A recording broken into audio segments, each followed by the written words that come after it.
श्री मोहम्मद कहे, मोमनो ए निस्बत इश्क सागर, तुम्हारा दिल मेहर का सागर है और जागने के ब्रह्मांड में आप क्या कर रहे हैं? मेहर का गोटा लेकर आप बैठते हैं। मैं विरोध नहीं कर रहा हूं कि मेहर सागर का पाठ मत कीजिए, इसको उल्टा अर्थ कोई ना लगा ले। मैं तो ये कह रहा हूं कि आप इस जागने के ब्रह्मांड में क्या करने के लिए आए हैं? क्यों गले में कंठी बांधने के लिए आए हैं?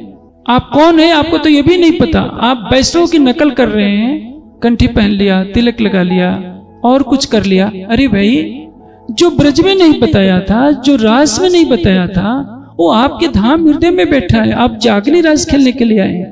जागनी रास का तात्पर्य क्या? यही बैठे बैठे अपनी आत्मा के धाम हृदय में 25 पक्षों को देखिए।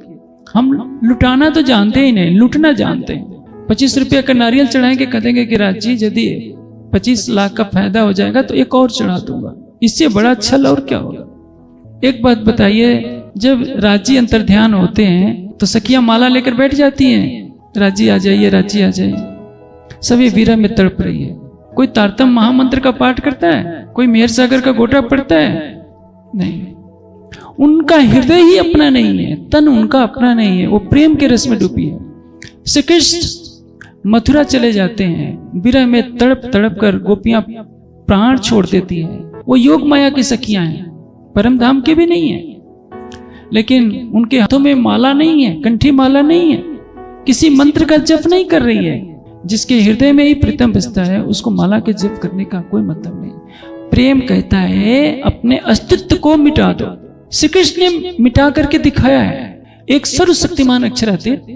गोपियां कहती है कि तुझे हम मक्खन तब देंगे जब तू नाचेगा, और वो नाचता है।